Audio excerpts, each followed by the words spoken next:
right, so let's do this. Cool. All right. I'm really excited that you're here because I couldn't wait to nerd out on marketing and email with you. I don't know if you know this, but I learned about you through Emily Ryan. No, I did back not when know I that. was a MailChimp. Cool. Yeah. Shout out Emily. Thanks, Emily.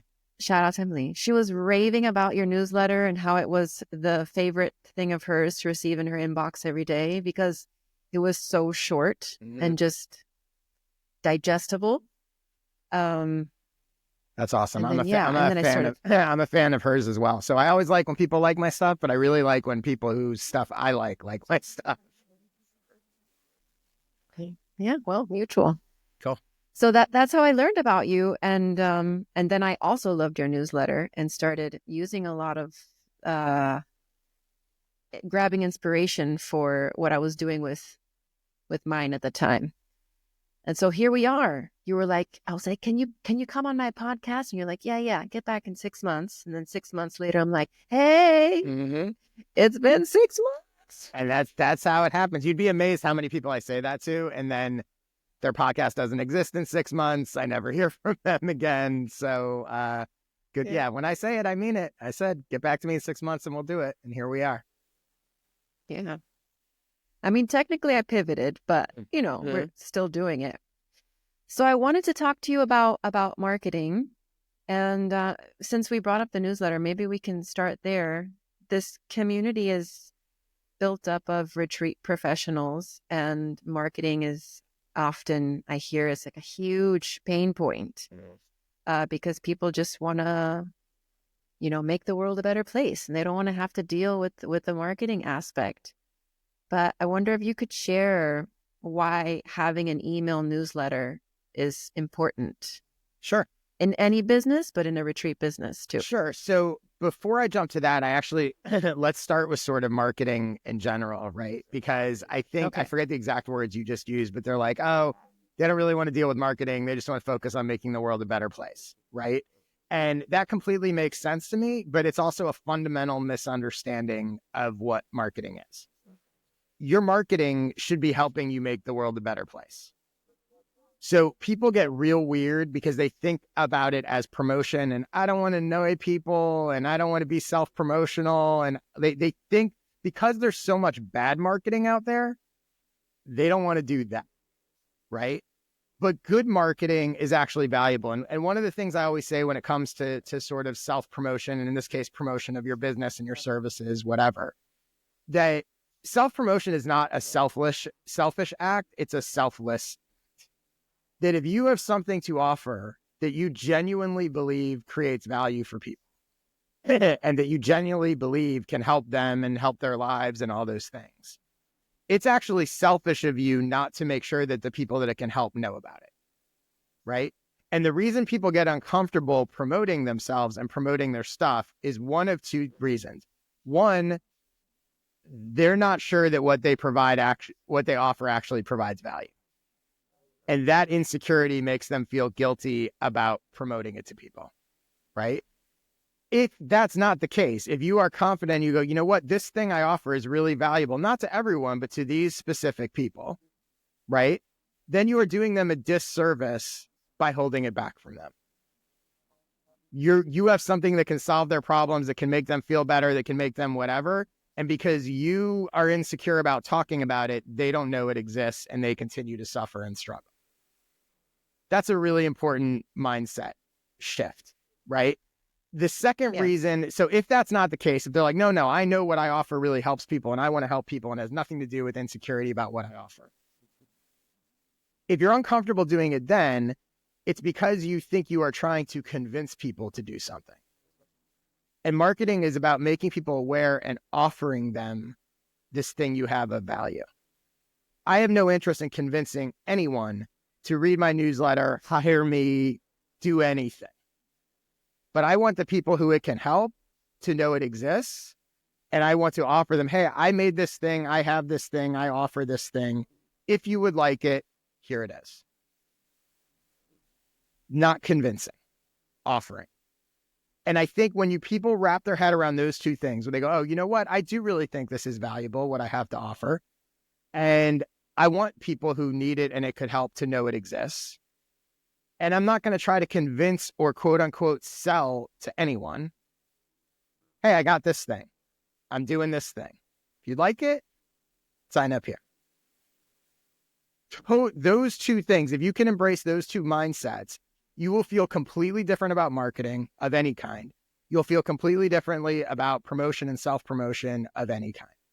So before we even get into the tactics, which I'll talk about email newsletters right now, those two things are really, really important because that's what holds people back. And their attitudes about marketing, that it's evil, that it's shady, that it's full of pressure, that it's all those things, become excuses for why they don't market stuff.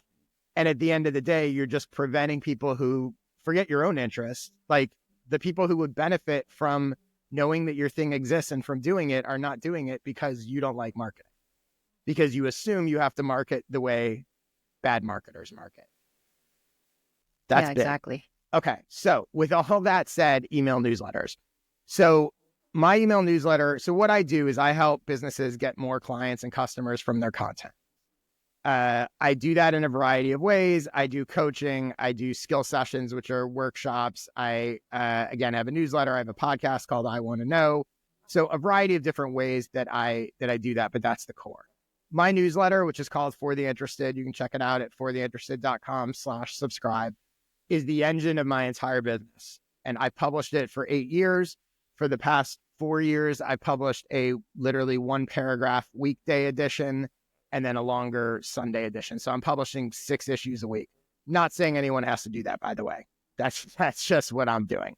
But it's the engine of everything I do. And the reason why I think email newsletters are so important and way more important than social media, which is people think, well, isn't email dead? You know, all that kind of stuff. A email address is the strongest connection you can have to an audience. There's no algorithm. So someone signs up to my newsletter, I know when I send something, it's going to go to their inbox. Now, doesn't mean they're all going to open it. That's a whole other thing, right? The better the newsletter, the stronger, the more likely they open it and all that kind of stuff. But I know 100% of the people who sign up are going to get that email. On social channels, Instagram, TikTok, Twitter, LinkedIn, take your pick. You're lucky if 10% of your audience sees what you post. So that is a massive difference, right? The non-algorithm factor is a massive difference. The other thing is I can, with an email newsletter, when I send something, I can see who clicked it and I can see what they clicked. So I actually know if I have let's say if I have 50 people on my email list and I send an email and 3 of them click a link about wanting to take a retreat wherever, I know literally not only that 3 people were interested in it, I know exactly who they are. I can email them separately. I can follow up. They have essentially raised their hand to say, I'm interested and curious about this thing. I could post this. Number one, I couldn't even post the link I could post it on social media, but the algorithms hate that. So hardly anyone sees it. And if anyone clicks it, I have no idea who clicked it. So email, and this is where a newsletter comes in, but email in general is by far the best marketing platform. It's not even close. Has a million advantages to social media channels or anything else that you're going to do. Even YouTube, you don't know who watched your video. You don't know who clicked the links. You don't know any of that, right? And again, you're only going to reach a fraction of the people who, let's say, subscribe to you or whatever. And so even the social platforms know that email is stronger than their own platform. That's why they want to constantly email you. Why is Instagram and Facebook and everybody defaulting you to email notifications and, hey, so-and-so commented on your thing and so-and-so just followed you. And did you see what this person said? Because even Instagram knows it's a better way for you to see it than on Instagram, right? So this idea that sort of email is outdated or any of that, like, is insane, right?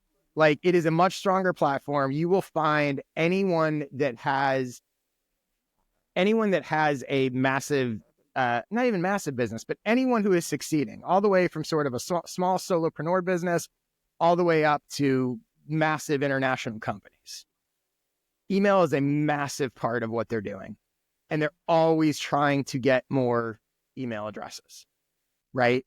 And so that's the sort of that's kind of why I come at this from a point of, newsletters and email being the kind of a key marketing channel. I knew this was going to be good. And I love how passionate you are about it. It's just like, it shows that I hadn't thought about that before, how the social platforms send us email notifications. Mm-hmm. But I have noticed, even in connecting with people to speak on this channel, when I try to connect through social, a lot of them tell me, here's my email. Can you just send me over there? Because it's just easier. Because people also don't want to be so much. I don't think people want to be on social as much as you don't want to be on their posting, but they will read an email. Yeah. And they're happy to do that. And this is also, over the years, the way social has evolved, right? So years ago, in the early days, a decent amount of your followers would see your posts. You used to only see things from people you followed, right? Mm-hmm. Now, the value of a social media follower has gone down and down and down and down and down and down, because you just don't see posts from the people that you follow. And as that has gone down and down and down and down and down, the value of email has gone up and up and up and up and up. And if you think about even in offline experiences, right? When you go to a store to buy something and they offer you a discount or whatever, they don't ask you, what's your Instagram account? They ask, what's your email address? Because that's more valuable. And the other thing too, this is a side note, but if you're doing any kind of paid marketing or paid campaign, so even if you're running Facebook ads or Instagram ads or any of that stuff, you can upload email addresses of your existing customers, of your existing audiences, and create lookalike audiences based on those email addresses. So you can tell Facebook, hey, I want to target people that look like the 1,000 people I have on my email list. I want to target people that look like the 500 people that have bought my product before. Can't do that without email addresses. Theoretically, I guess you could say target people that look like my followers, but it's kind of a different thing. So yeah, there's a variety of reasons, but email, anyone with any business or anyone who's promoting anything, I genuinely think it's like irresponsible to not have an email list of some sort. Yeah. So how do you build one if you don't have one?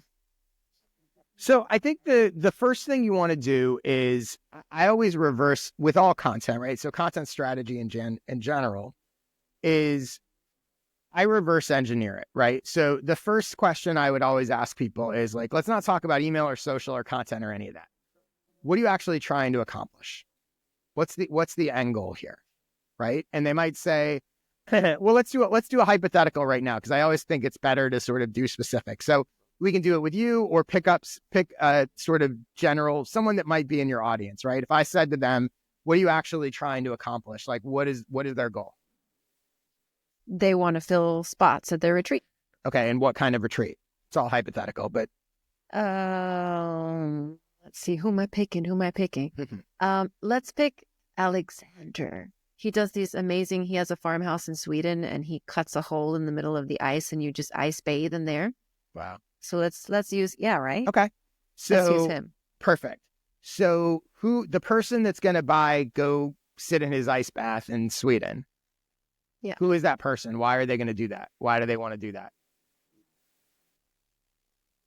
Oh, it could be so many reasons. I'm not the expert at this, but I would say maybe they want to get outside their comfort zone. Maybe they want to push their boundaries. Maybe they want something extreme to experience. So, and with the idea being the result they get, is it just about the experience, or is it a sort of healing thing? Or, I mean, obviously it can be multiple things, but sort of, is it about having let's say I'm going to make this up. So let's say that the reason people want to do that is because they want to have a really unique travel experience. Making that up. Okay. So if that's the case, let's go even a step further, right? They want to have a unique travel experience in Europe. Okay. So I would go, all right, that's what he needs to reach. Okay. So I would go, what do those people, what do they want? What would they value, right? They would value, they need to know more about unique travel experiences in Europe, right? What options are there? What travel experiences are out there, right? How do they plan for one? What do they need to do to prepare for one? How do they, so you start, he'll know much better than me, right? But you start to run down, what are all the things that person that wants to have a unique travel experience in Europe, what are all the things that would help them do that? Notice I'm not talking about his product at all, right? I'm not talking about, this is not promotional for him. I'm going, does that person want, right? And then you go, okay, well, how could I give people that value through email for free on a regular basis? So I might say, again, there's infinite ways to do this, but I might go, I'm going to send a weekly email, and each week I'm going to feature one unique travel experience in Europe, not just my own, like one unique travel experience in Europe, and one tip for planning or going or saving money, for one tip to sort of help you plan travel experiences, right? So it's going to be, here's a thing you could do, and here's a thing that will help you plan your next trip or whatever, or get more out of it. And I'm going to treat my trip, my experience, almost as if it were the sponsor of the newsletter. So I'm going to give you, hey, here's a trip you could take. Here's a planning tip for you. And here's a tidbit about my thing. And that's what I'm going to send every week. And I'm going to have a newsletter sign up page that is going to say some version, and a name of the newsletter is not going to be, I forget what his name was. Was it Alexander? It's not going to be Alexander's Sweden newsletter. It's going to be, amazing European travel experiences. I don't know, something like that, right? So that his target audience, when they see it, or maybe it's like the most unique European travel experiences ever. Someone sees that and goes, I'd like to know about those. I'm the kind of person that's interested in that. Here's my email address. And now every week they're hearing from Alexander. And every week they're getting value because they're learning about these different things. And every week they're getting planning trips. And every week he's telling them about things about his retreat, right? And they're trusting him, and over and over and over again. And it's growing with more and more of those people. And they talk and they say, hey, they say to their friend, I get this amazing newsletter, and every week they're sharing like these really cool trips. You should go sign up. No one's going to say, hey, go sign up to Alexander's promotional email. Now you're getting word of mouth. Now you're driving other people in. Now it's growing and growing and growing. And some of those people are going to his retreat. Some of them aren't. But now maybe you have 500 people on the list, 1,000 people on the list. Now maybe Alexander goes to some of the other travel experiences that he's going to feature, and he calls them up and says, hey, do you want to sponsor my next newsletter? I've got a list of 500 people that are looking for European travel experiences. You sell a European travel experience. You don't have a list. You're wasting your time on Instagram. Want to pay for it? Want to do an affiliate deal? Maybe everything that he's featuring, he's getting a cut of anyone that he sends to them that they book elsewhere. So now he's created an additional revenue stream on top of attracting an audience and on top of driving more sales of his own retreat. All of that is possible because you start from, who do I need to reach? What do those people value? How can I provide it to them for free? Versus what most people do, sign up to my list and I'm going to just spam you with promotional offers to buy my thing. No one's going to sign up for that. No one's going to tell other people about that. That's not going to create an additional revenue stream. That's bad marketing versus good marketing. Good marketing is I'm providing value to you. Bad marketing is just give me your money, give me your money, give me your money. And so what if someone were to say, oh yeah, that sounds like a great idea, but that's more work for me because now I have to do the job I'm doing now and basically open another business in like a travel Well, it doesn't. newsletter. So this gets into sort of how you choose to create the newsletter, right? So for example, my newsletter, like I said, is a paragraph and sometimes a sentence. So let me give you that example. My guess is he knows probably my assumption is he would know other travel experiences in Europe. If he doesn't, it wouldn't be that hard to do some Googling and find a couple cool things, right? Because it's basically timeless. He could literally the write-up doesn't have to be long. It literally could be a sentence, right? It literally could be, hey, if you want to go horseback riding in an amazing mountain range, go check this out, link to their website. He doesn't have to go there. He doesn't have to write a travel blog because all it's about is this providing value to them? So him just having a link and saying, here's a thing you didn't know existed, go check it out, is valuable to the person that's just wants to figure out interesting places to go, right? So I recommend usually publishing, ideally weekly, but at least once every 2 weeks. So if he's publishing once every 2 weeks, let's say, twice a month, so that's 12 issues in 6 months. Could he find 12 places and write one sentence in a link about those 12 places? That wouldn't be hard. Yeah. Right. And then he can easily, I'm sure, write a 1-paragraph promo or whatever about his own thing, a planning tips probably. It doesn't have to be super complicated, right? And so he could have 12 issues.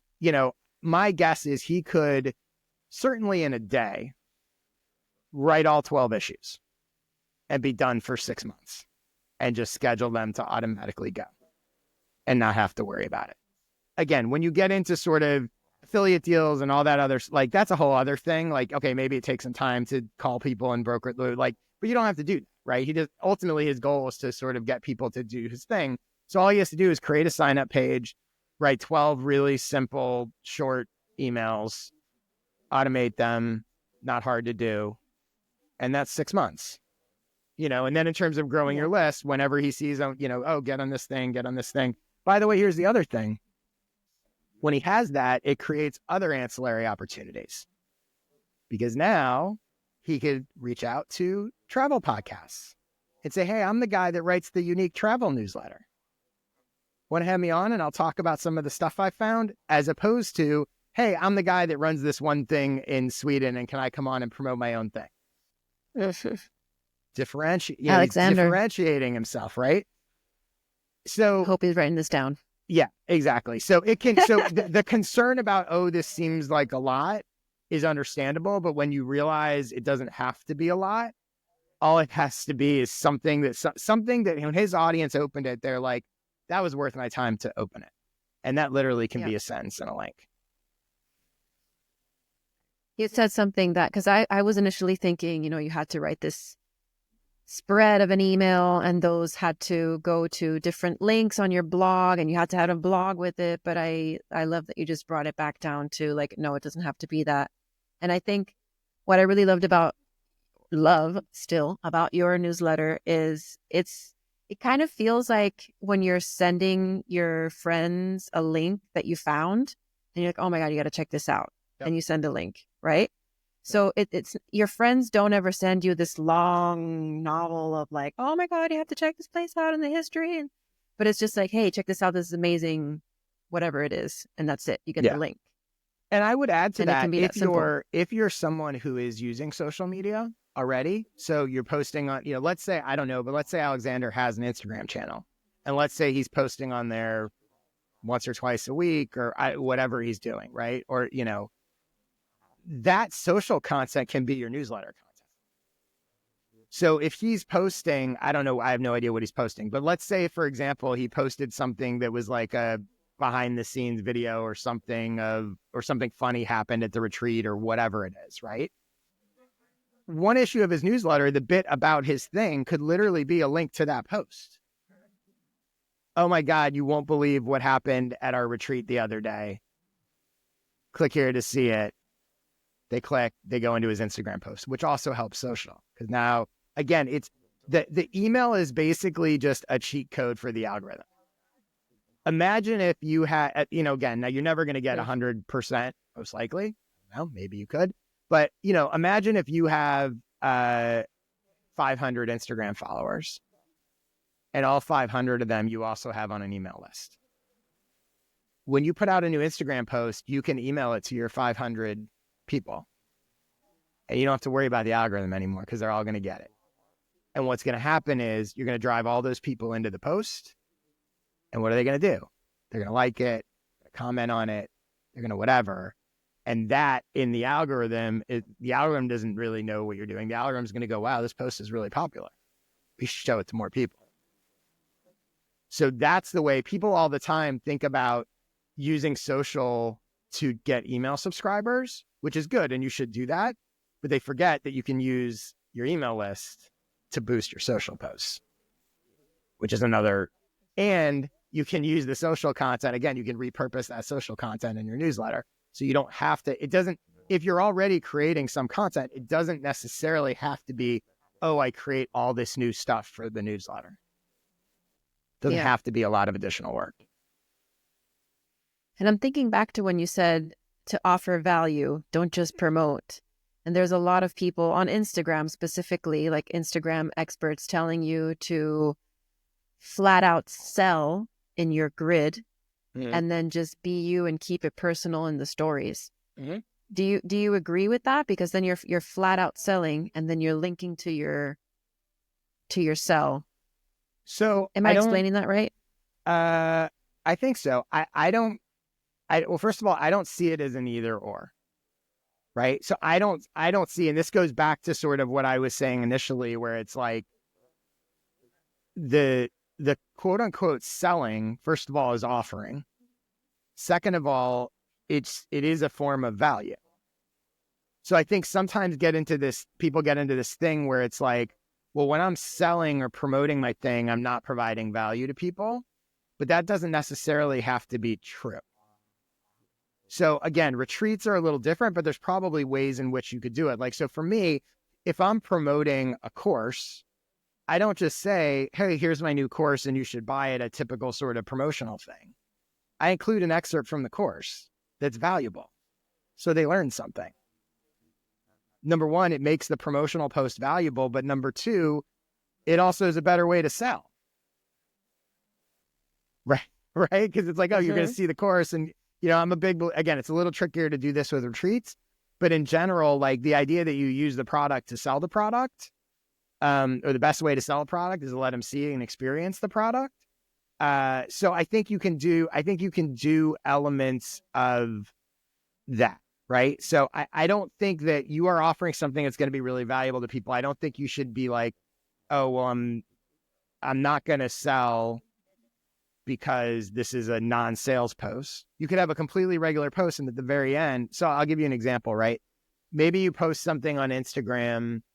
Well, all right, let's do the example I said before, right? You post something on Instagram that is a video of some funny thing that happened when they were ice bathing or whatever, right? Look at this funny, silly thing. That's not a sales post. But the end of that caption could have, by the way, if you want to have a moment like this, here's how you can come to my retreat. So regular content can be tagged with promotional stuff. And promotional stuff can be tagged with regular content. So you might have I'll flip it, right? You could have a straight promotional post, which is like, only 2 spots left for our January retreat. Make sure you get them now, blah, blah, blah. By the way, a quick story about the last person about someone that came in December. They said, blah, blah, blah, blah, blah. So you're tagging, promotional post, but adding some funny stuff or whatever. Or if it was a carousel, like you're swiping through and it's like promotion, promotion, promotion. And then the last one is some really funny photo or amazing photo from the retreat or, with some story or whatever, right? So this idea that it's an either or, I think is a false choice. I think ideally you're doing, not every time, but you can be doing a little of both. And, you're just leading with one more so than the other, but it can have both elements. So it's like blending the element of human and relatability. Yep. Or I'll give you another example, right? So the other thing is trying to, on social platforms, engagement is huge, right? So the more replies you get, the more reach the posts get. So you could have a straight promotional post that's basically like 2 spots left for January, whatever your straight promotional sales post is, right? But at the very end, or at the very beginning, but most likely at the very end, you add a question. And you go, speaking of retreats, what's the most amazing retreat you've ever gone on? And what's that going to do? It's going to get replies. Those replies are going to boost it in the algorithm and get more reach. Now you have taken a promotional post and given people a reason to engage. Because without that question at the end, there's really no reason for people to engage, which means the reach is going to get reduced. So that's another way that you can sort of take a quote unquote sales post and turn it into a piece of content beyond just a promotion. Wow. Super insightful. All of it. Turns out there's a lot of strategy to this stuff. Yeah. I was going to say, I have to say just really quickly, because your reaction is a reaction that I get often. And I think it's kind of the whole point of what I do is that, we've gotten to a place where, the premise of all my work is helping people get clients from content. And the reason I'm doing that is because we've gotten to a place where almost every business is creating content of some kind. They're using some social platform, they're sending emails, they're doing whatever. And most of them, probably 90% plus,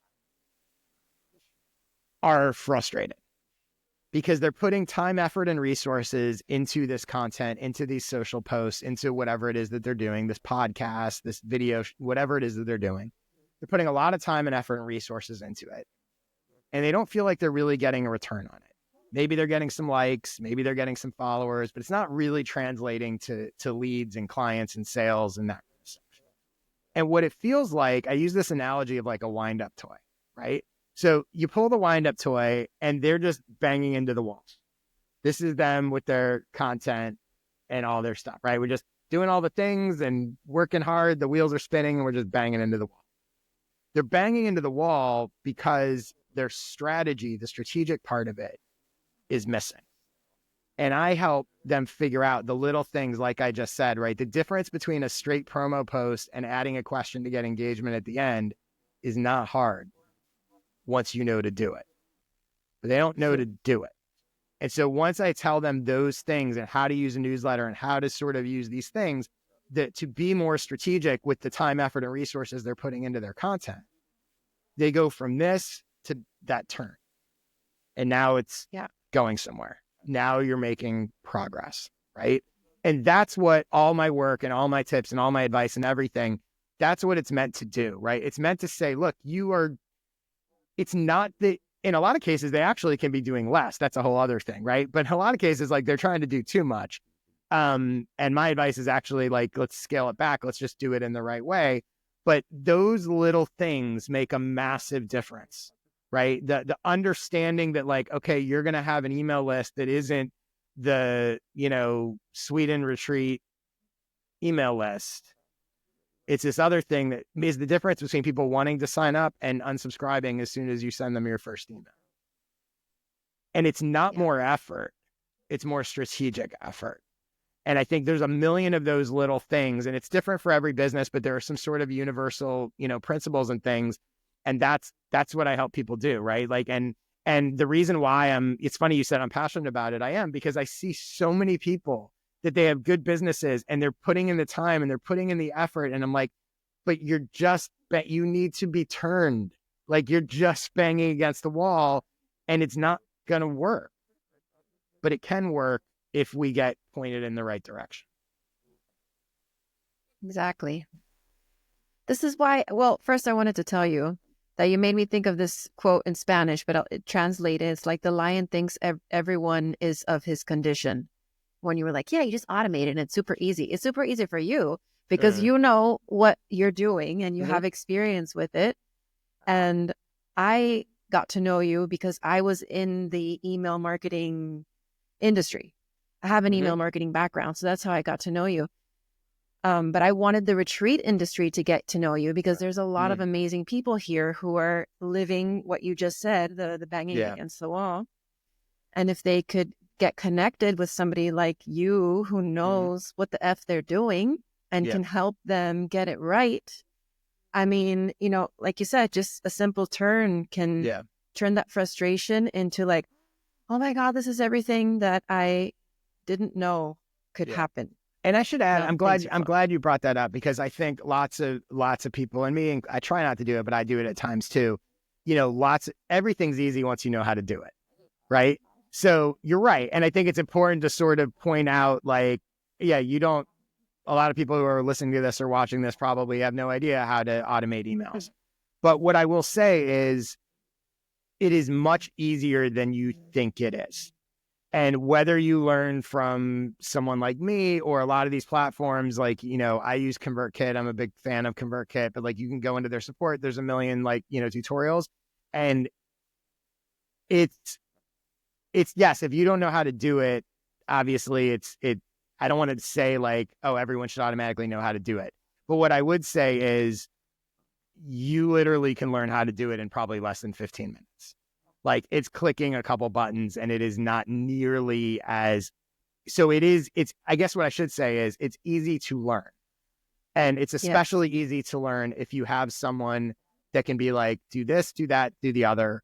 And then also for some of my clients, I have a group coaching program, and then I also do one-on-one work. And with the people that I do one-on-one work for, I'll do some of that for them, right? Because the way I approach it and the way I think about it is, with my one-on-one clients, I approach it like I am their partner. And I have a lot of different levers that I can pull. So some of that is helping them with my expertise and strategies, and we should do this. And just like we sort of talked through that hypothetical, helping them figure out what this thing should be. But then there's other parts where it's like, so let's use the 𝗤𝗢𝗓𝗓𝗔𝗕𝗓 retreat example, right? So I can help them figure out, we can talk, and I can help them figure out like sort of what that newsletter should be. And then I could say, okay, now on your sign up page, you want to write it in sort of this way and whatever, and sort of teach him how to write a sign up page that's going to reflect that and get more signups. But if we're working one-on-one, I could also just write the sign up page for him. And what I've realized is, in those one-on-one relationships, is better for everybody. Like, I'll write, so like I will do some, I'm not going to write full website. That's a whole other thing. But there are things where it's like, as opposed to me teaching him how to, write a 2-paragraph sign up page, it's easier for me to just do it and then explain to him, like, here's why I did what I did, and let's talk about it. So in my one-on-one relationships, it's this combination of coaching and some execution and some introductions. Like, I have a lot of people that I work with. So just again, as a hypothetical, maybe I know someone who has a podcast that person should be on. Maybe I'll have them on my podcast. On my podcast, it's a lot of times it's my clients that come on.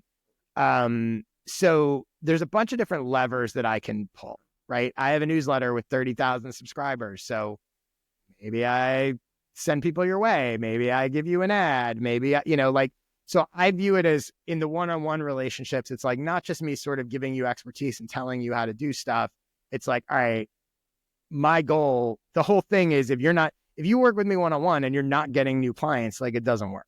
So when I take you on as a client, essentially, like, now we're both invested in this thing. Like, we need to make it different than like, oh, you just pay and you're getting my advice and then it's on you to sort of figure it out. One-on-one, it's like, no. Like, now it's on me, right? Now I'm invested, and I want to figure this out, because we're, again, working one-on-one is a different sort of thing. And so whatever I can do to help people do that, I'm going to do. And I'm lucky in that I have a sort of variety of levers that I can pull. What if there was like a group of retreat leaders who wanted to kind of put some in to create a one-on-one group? Would you do something like that too? Possibly. Yeah. I mean, I think it would depend. Yeah, I wouldn't be opposed. I haven't done it yet. It's not a bad idea, and I certainly wouldn't be opposed to it. I think it would just be figuring out what that would look like. The closest thing that I've done to that is a couple of years ago, but they weren't all in the same niche. Well, there's two things I've done that were sort of similar to that. So one was, I did a sort of 2-month program called Inbox to Invoice, which was basically, I think I had about 10 people come in, and over the course of 2 months, I helped them figure out how to get customers out of their newsletters. So they already had newsletters that were up and running. And for 2 months, it was like, all right, let's do it. But they were people from all different fields, but it's similar. Like it could have been obviously like 10 retreat builders or that kind of thing. And then the other thing I did was I did a similar thing with about 10 people where I helped them with social posts. I actually gave them templates. So basically each week we would meet and I'd give them a bunch of templates for social posts. And then they would each draft them. Again, they were all different niches, but they would draft them and then I would give them feedback and sort of help rewrite their posts. And then they would all post them and do that. So I called it social content sprint. So I've done some of that group That's stuff cool too. Yeah. And that worked. Both of those worked really well. And the social content sprint one, I actually did a second cohort of, and now I've sort of folded that into my work with clients. So that's why I'm not doing it as standalone. But yeah, I would be open to it. Just have to figure out. You could the even logistics. do a Josh Spector retreat, invoice to inbox retreat. I could. Like a 3-day, 5-day intensive or something like that. Yeah. And you come out with a full plan on how to build your list. And a tan. Be great. And a tan. Uh-huh. I think that would be cool. Yeah, it's a good idea. Mm-hmm. So I want to talk about we've talked about a lot of things already. You kind of answered a lot of the questions, but the importance of storytelling. Mm-hmm. Can we touch on that a little bit? Sure. In the content? Yeah. So I think that it's a good question. It's sort of a broad question. And for me, to be perfectly honest, I think some of it is intuitive. So my background is in journalism. I worked in the entertainment industry for a long time. I worked in the comedy industry for a while. So storytelling is fundamental to all of that.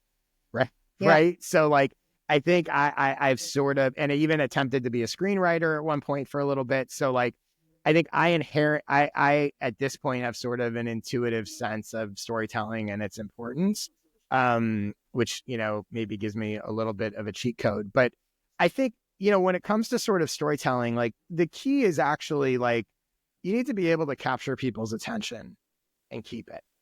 Right. So if you have the greatest story in the world or the most interesting piece of content in the world, but the headline's boring, no one's clicking to even see it. If you have the greatest piece of content in the world and the first sentence is boring, no one's going to keep reading. So the packaging of whatever you want to share is really important, right? That headline is every bit as important as the meat of the content itself, and arguably more important, right? That first line is super important. The first line, and I think it's also important to understand that like the only goal of the first sentence you write is to get people to read the next sentence. That's it. And I think a lot of times people fall into the trap of, I call it like sort of throat clearing in their writing, where they're like, the first paragraph, the first few paragraphs is just them telling me what they're going to tell me. Today, we're going to talk about 3 ways to blah, blah, blah, blah, blah. And the 3 ways are going to be blah, blah, blah, blah, blah, blah, blah. Now, if everybody's ready, let's get into the first way. Blah, blah, blah, blah, right? So guilty of that. Yes. Everybody is, right? It's like it's a default. But if instead you just started with the first thing, people will figure it out, right? If you're doing a list of 5 things, you don't need to say, here's a list of 5 things. Number 1, boom. Oh, okay, I get it. And, another example I use that I've talked about is, a James Bond movie, well, all movies, but a James Bond movie is a good example, right? The James Bond movie doesn't start with, hey, I'm about to have a chase scene. You start in the middle of the chase and it grabs the audience and the audience will catch up, right? They like to catch up. They like to, when you create sort of suspense or holes or curiosity or like what is happening. Mm-hmm. And all the sometimes questions you come do up. that, right? Sometimes you do that by starting in the middle of the quote unquote story. Other times you might even start at the end. If the first sentence of something I write, a social post or whatever, is, it was the worst day of my life, you're probably going to read the next sentence. Yeah, because I want to know why. Right. What happened? If the first sentence is, I went to the store to buy some groceries. Yeah, cool. And I don't get to the end when I go, it was the worst day of my life. You're probably out, right? Or even worse, True. You just sort of say, I've got a story to tell you. Okay. Compare that to, I've got a story to tell you about the worst day of my life. Or compare that to just, it was the worst day of my life. The other thing, and this is my favorite writing tip that can be applied to sort of anything, is whenever you're done, you've written it, you've edited it. And again, this can apply to podcasts and videos and anything. You're like, all right, this is it. Did it. Love it. Gonna press publish. The second before you press publish, do a word count. And now go force yourself to delete at least 10% of the words, maybe 20%. And what you will find is 100% of the time, whether you're a good writer, bad writer, whatever you are, 100% of the time, it will make what you have stronger. Because what happens is it's a different form of editing. So what most people do is they write a thing, and when they're in editing mode, if they even edit, which hopefully they do, but when they're in editing mode, they're going through and they're looking at, like, bit by bit, they're like, well, do I need this? Do I like this? Should I keep this? And in a vacuum with each of those things, you go, yeah, that's good. And that's important. And whatever. Right. But if instead you go, I have to delete 10% of this. Now instead of asking, is this good? Do I want to keep this in? You're going, what's the weakest 10%? That's a really different mindset. And so it gets you out of, so when you do that, that will lead you to delete things like the throat clearing intro. Because you'll be like, oh, I like it, but I don't really need it. And I got to delete something. And I'm not going to delete one of the other 5 key points. So, like, I'm going to delete this. Right. Or and so when you do that, it's a completely different type of editing that I think frees people up to really tighten their writing, their content, whatever. And it always makes it better. And you'll be shocked. Like, even if you're like, I've edited this a bunch, I can't tighten this at all, just do it as an exercise. And then look at the other version and you're going to be like, oh my God, this is so much better. I've never had anyone do it with anything and not say it was significantly better. Yeah. Kill your darlings. Yeah. As they say. But it's easier to do when you have to remove, when you force yourself to remove 10%, it's easier to kill your darlings than when you're like, I don't know, but I like this, or, whatever. Yeah. I had to do that a lot with some of the YouTube videos that I scripted. Mm-hmm. And I wanted to keep it between 5 and 7 minutes. And then I recorded 10 and I was like, I got to find 3 minutes to get rid of. How am I going to do it? But you do it. And it's so much. A lot of the things that we think are important, like we want to share, going back to what you said about finding what other people want and making it about them. They might not be as interested in the little anecdotes that you have along the way that don't resonate. So the more we can keep it clear, simple, and concise, which is actually difficult to do, the easier the message is received. And it forces you to not look at what's important, but instead focus on what's most important, right? Which is a subtle but important difference. Yes. Well, this has been everything I expected it to be and more. So I just have one more question. Mm-hmm. I guess it's, what advice do you want to share with the retreat community about marketing in general, or whatever comes out? Let me ask you, what do you think when it comes to marketing? What do you think are the biggest frustrations or the biggest struggles or the biggest blocks that people have in this world? In the retreat world? Yeah. It's all over the spectrum, but the biggest chunk is, I don't want to be on social media. I don't want to be a slave to posting and creating content. I just want to share my offering and create spaces for people to transform. Okay. So I love this, because I think this is also a common thing that people feel sort of across industries. And so The first thing I say is, you don't have to be on social media. You don't have to be on any of these platforms, right? Like, that's the truth. Like, I can sit here and be like, email is amazing, but you don't have to use email.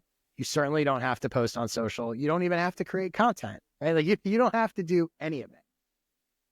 But what you have to do, if your goal is to get more customers and get more clients, all you have to do is have a way to get more customers and clients. So social media is one way, content is one way, email is one way, whatever. You don't have to do any of them, but then you have to answer the question, what am I going to do to get more clients? Now, I'm going to give you a bunch of sort of other potential strategies that some are harder, easier, whatever. There's no right way. One of the things I always say is like, you're not looking for the right path. You're looking to pick a path and then try to make it right.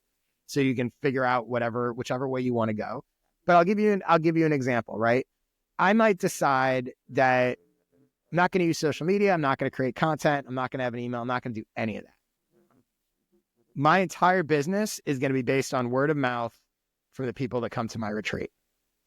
And I'm entirely focused on that. And I'm going to build a strategy to accomplish that. Doesn't mean it'll work, could not work, who knows? But you could go, all I'm going to do is the people that come here are going to have the most amazing, I'm going to focus all my energy and effort on them having the most amazing experience in their life. And I'm going to focus on creating reasons and ways and things to encourage them to talk about it and recommend others very actively. And you might come up with a whole bunch of things to do that, right? So you might go, I'm going to have phone calls with every individual person that comes here and literally talk to them and get referrals and get introductions. I'm going to offer discounts if they want to bring a friend back. I'm going to build an entire strategy around that, and I'm going to ignore all this other stuff. If you can make that work, awesome. And there's probably some people that can make that work.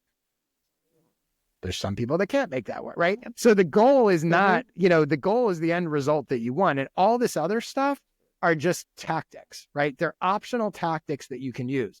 What you can't do is you can't go, I want to have more clients and more customers, and I'm going to do nothing. I have no, the saying like hope is not a strategy or whatever, right? Like you can't just go like, I hope it just magically happens because I don't want to do this other stuff, right? I'll give you another example where you could say, okay, my strategy is going to be, I'm not going to create content. I'm not going to use social. I'm not going to have a newsletter. I'm not going to do any of it. What I'm going to do is I'm going to leverage other people's audiences. So I'm going to get booked on as many podcasts as I can. I'm going to reach out to people who have big Instagram channels and see if they want to interview me in a video, or big YouTube channels or whatever. I'm going to do PR. I'm going to do whatever. I'm not going to build my own platforms. I'm just going to go to people who have audiences and get in front of, I'm going to borrow their audiences. Other people's audiences is a very good strategy, by the way, even if you are creating your own stuff. It's a great way to grow and get exposure. So you could do that.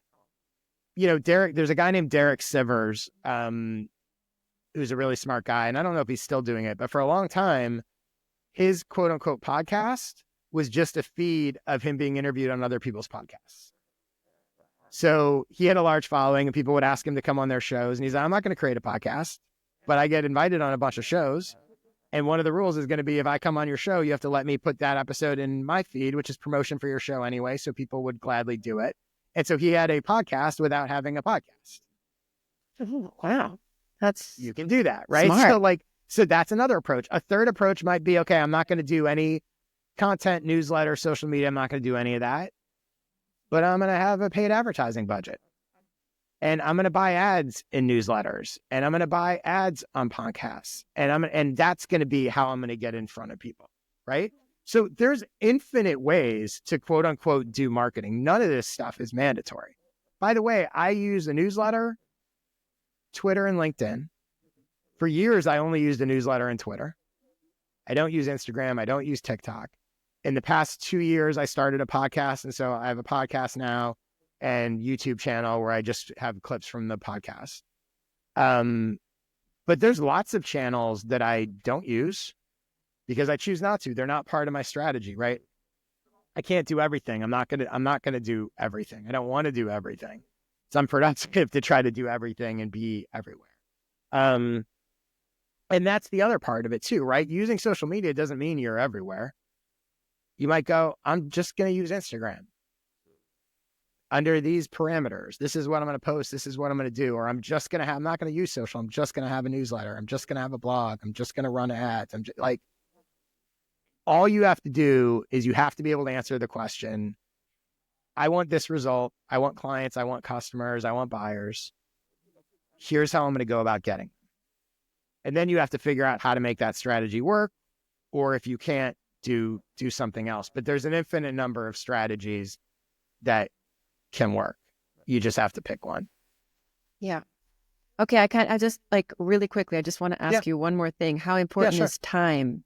Because the other misconception in a viral world is that I just need to pick the right strategy that's going to go viral. And in a week, I'm going to have everything I ever wanted. But I want to know, what's your take on how much time things actually need to develop? So first of all, no one should want to go viral. So let's start with that.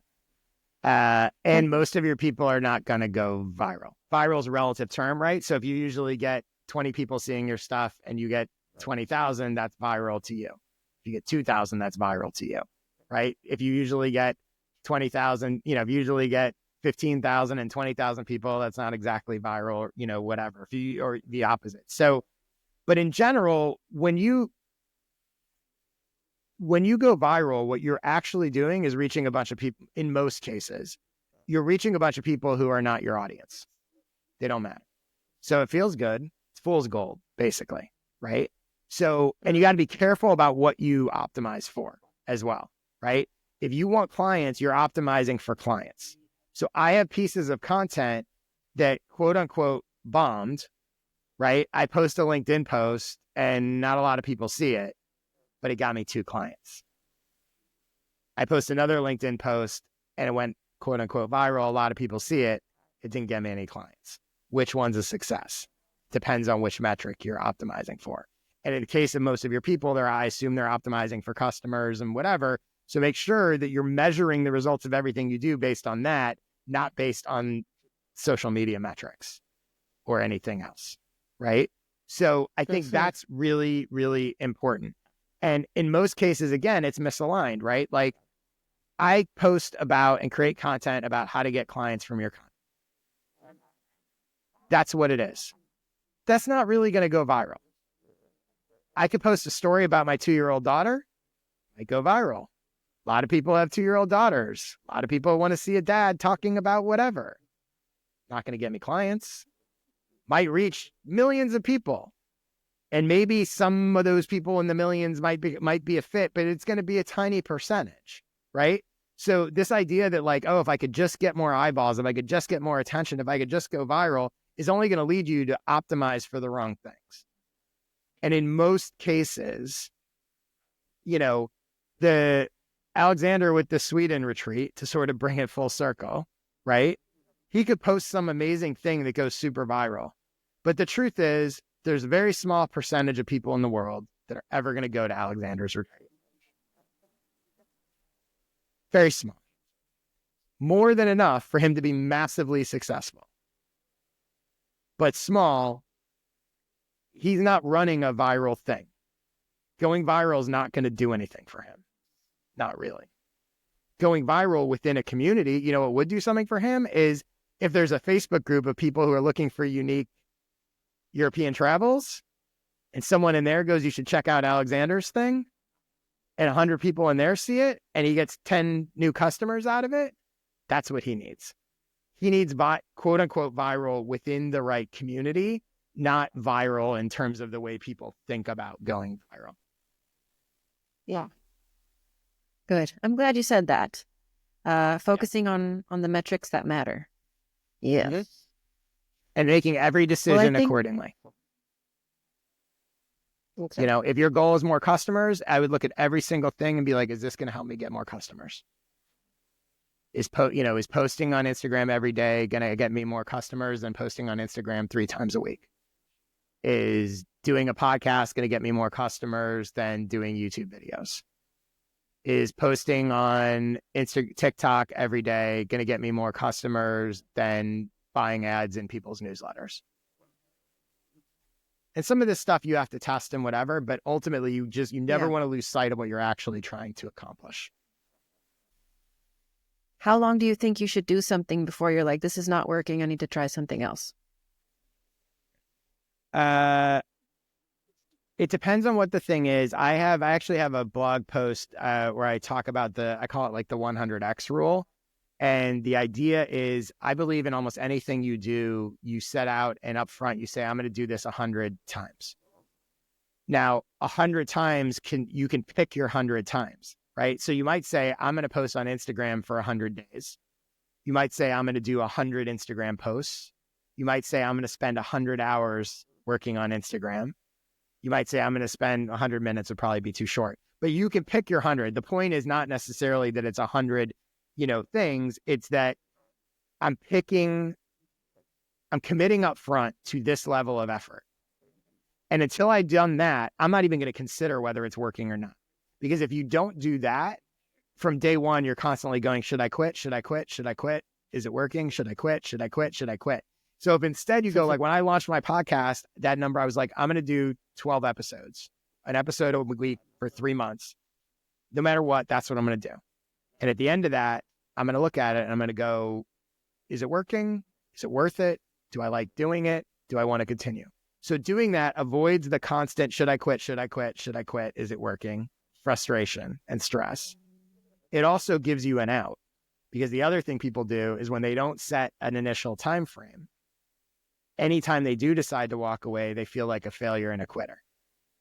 I said I was going to do 12 episodes. I've done 12 episodes. Now I can walk away and not, if I choose to. I chose not to. I chose to keep going. But I could walk away and not feel like I failed because I did what I set out to do. So setting a time frame up front, whatever that time frame is, there's no one sort of right answer to that. But to go, this is the commitment that I'm willing to put in. And if it completely bombs and is a complete failure, I've invested X amount of days or time or whatever. I'm okay with that. And I'm not even going to analyze whether it's working really or think about whether or not I want to keep doing it until I get to that point. And then I'm going to, with a clear head, go, do I want to keep doing this? Or it's fine. I tried it. Time to move on. Yes. Thank you. Yep. You're welcome. This has been really great. Thank you so much for being here and sharing all of your wisdom with us. Yeah, thanks for having me. I'm glad you reached back out after 6 months. So we were able to have this conversation. Yeah. I appreciate it. Me too.